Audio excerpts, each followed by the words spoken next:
The film opens outside a jail where the superintendent is getting a few detainees out of prison and asking them what cause they have a place in. In spite of the fact that individuals have assembled to meet their friends and family, the superintendent just delivers half of them while the other half are moved to another jail. Right straight away, we are taken to a field where we see Raja, his better half and a few different laborers utilizing a strategy to move the rodents from the field. They use pots which blow smoke into the field, thus making the rodents wheezy and able to escape the openings and leave the field. That same evening, Raja and his family get back, and it is obvious they are an unfortunate family that works difficult to get by.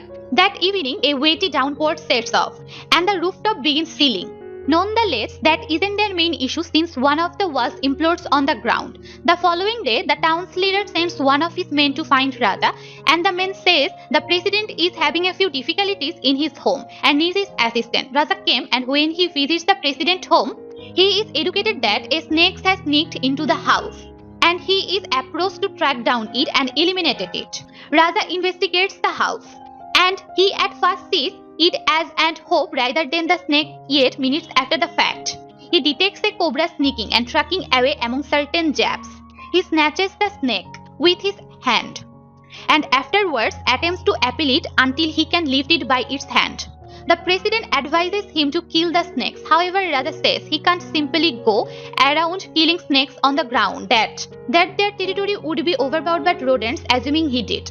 At the point when he gets once again to his town, Raja and the other residents are being educated the most effective method to pursue by a female educator, which makes Raja can't help thinking about why pursuing means quite a bit to them.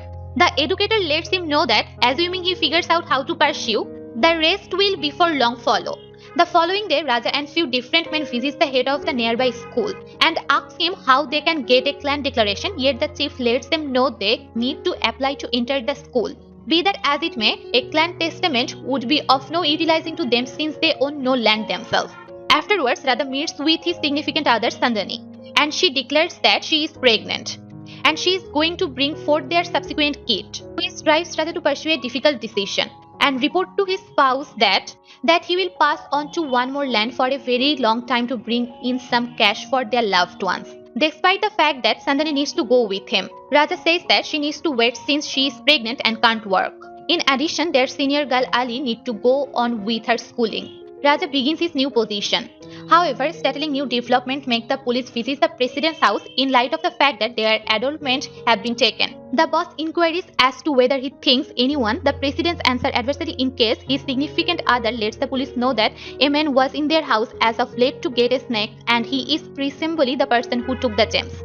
The police go to Raja's home, yet they just find Sandani. There they ask her where her spouse is. She really has no clue about where Raja is and just lets them know he isn't home, which makes the police slap her and beat her up. While the police warned her and while her way, a portion of the locals attempts to help her. However, the police pummel everyone. The next day, the police captures everyone that has something to do with Raja, including his companions and his sister. Every one of them is taken to prison, and they are thrashed to let them know where is Raja. Ultimately, the police get to Raja and they capture him too. They let his better half go, however kept every other person in. The film presents police fierceness at its idol and we see them beat Raja. What's more, his companions up to cause them to admit wrongdoing they didn't carry out.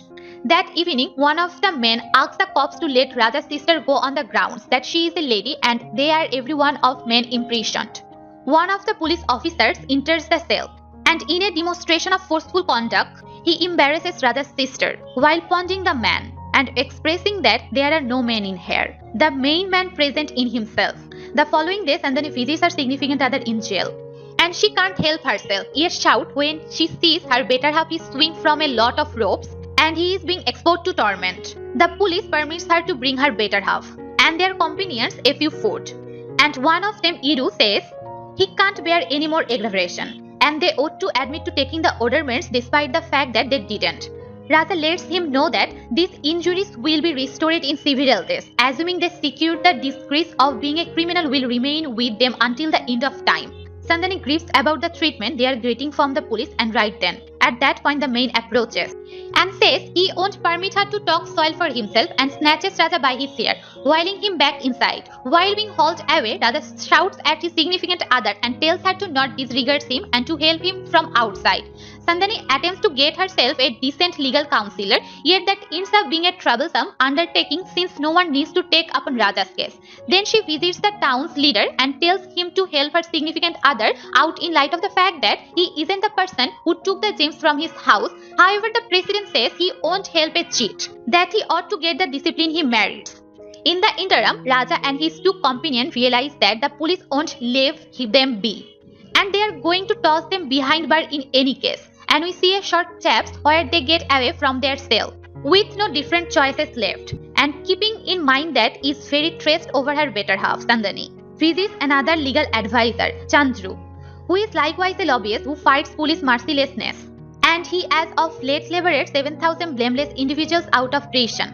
Her last choice is by all accounts the best for Sandani since Chandru will help her and say he will record a report that her significant other is missing. Chandru takes Sandani to a trial and he begins conversing with the appointed authorities, saying that Sandani is apprehensive the police misled her and they disposed of her significant other, hence laying about him and his companions getting away from authority. After 3 days, another consultation happens, and this time the public authorities support presents the police true report, which state what happened when the 3 cheaters got away from their cell. As indicated by the report, the criminals got away from the cell and they traded a portion of their gems to purchase medication. Chandu requests the court for one more hearing in a couple of days, when he will have Cross actually looked at certain realities from the police report, and the appointed authorities acknowledge his allegations. Chandu proceeds to make his own examination and is prepared to battle against the police in the following hearing. The new hearing happens, and the prison PCP is a person who is called an observer for the police. And Chandu asked him what kind of medication he gave the cheat to treat their injuries inside the prison. And after the specialist answers, Chandu uncovers his forte, which gives him no expert on recommending the medication he guarantees he endorsed. Then a drugstore proprietor is called up, and he guarantees that 3 men, whom he has no clue if they were criminals or not, strolled into his drugstore, gave him a solution and gave them the medication. At last, the auditor whom documented the reports for the police is called up. Chandu asks him how a long way from prison was the drugstore in which the hoodlums purchased their medication. The examiner doesn't recall, and the public authorities lawyer attempts to save him by saying that Chandu is attempting to scare the observer. In any case, the adjudicators don't succumb to that and asks the backer to allow Chandu to go with his business. Chandu asks the investigator once more. However, he evidently can't recollect. Chandu says that the drugstore is only 1 kilometer away from the police headquarters. What's more, the cell where Raja was being held make him can't help thinking about how the 3 hoodlums got away right in front of them and they had the option to purchase medication only 1 kilometer away. The monitor began perspiring under his collar, and he uncovers that he was not the person who composed the police report. However, he guaranteed he composed it to conceal for his kindred officials. The appointed authorities considered the controller and the other cops liable, and they sent them to prison for quite a long time, while they will likewise be released from their obligations. Chandu turns towards Sandani and gives her a look which impels they just procured their most memorable win. The following day, a cop approaches Sandani and requests that she get in the jeep and follow him to the police headquarters. However, Sandani rejects it and says he isn't going anywhere without her legal advisor. The cop snatches Sally and places her in the jeep and drives away. Sandani right away calls Chandru, and he advises her to go to the police headquarters and he will deal with it. Sandani continues to visit the police headquarters and get her girl. Yet the cops attempt to manage her into dropping the argument against them, in any event offering her cash for it. Sandani says he won't do that, and the central slaps her. Yet he does right away gets a call for his higher-up, and they train him to let Sandani go. In the following trial, the public authorities backer have brought another observer, who is, in all honesty, the property manager for whom Raja and Iru used to work. The man says that Iru called him a few days period and advised him to tell his family and Raja's family that they are alright. Chandu contemplates whether that is the solution. For what reason did not he tell them?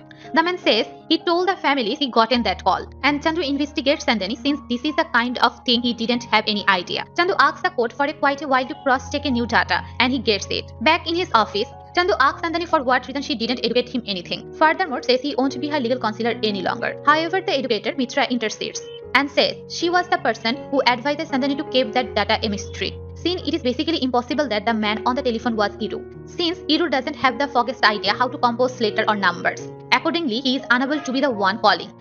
Chandru gets the call records made to the land's owner telephone and notification Iru's call was made from a public telephone corner. He visits the area and finds another observer who lets him know that he for sure saw three men calling from the corner close to his door. Nonetheless, those men were not three hoodlums yet the three cops, who he perceives in the following trial. With the court's endorsement, Chandru finds a police monitor he can trust and takes him alone in a town where different individuals converse with him about the occurrences.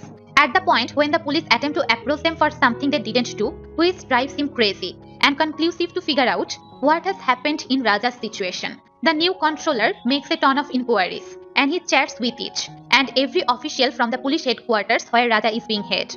Ultimately, his men can track down Raja's body and sends him a few pictures, which Chandru shows to Mitra, and she perceives the dead body having a place with Raja. The police headquarters boss requests that the public authority supporter help him also. They ask him what has truly happened. The man recounts the genuine story and admits that he was attempting to make Raja concede. He was at real fault for taking the adornments for president's home. What's more, at the same time, Raja's body couldn't stay aware of the beatings, and he kicked the bucket. One evening, his men called him from the police headquarters and let him know that Raja passed on, bringing about him concocting an arrangement and arranging his body. Meanwhile, Chandru is keeping doing awesome. He has bound together many signs that will demonstrate that Raja passed on into his cell, sentencing the boss to a life sentence. The most grounded hint of all is that he has figured out how to find the jail where Iru and their other companion are being held. He gets them out of jail and carries them to the last trial, where he presents all of the hints.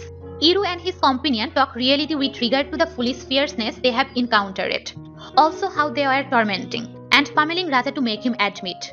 Chandru is the person who wraps up the story by uncovering that the police realized who took the adornments from the president's home. They had found the tip sometime in the past from his fingerprint, yet they didn't capture him, since they accepted harsh money from the dealers. So what truly happened is, the boss found the genuine hoodlum, accepted kickback to not capture him, and helpfully captured Raja, whom he attempted to make admit to a wrongdoing he didn't carry out. Buy in and hit that like button to assist our feed with development, turn the warning on so we can't miss any of our new records. Gratitude for watching.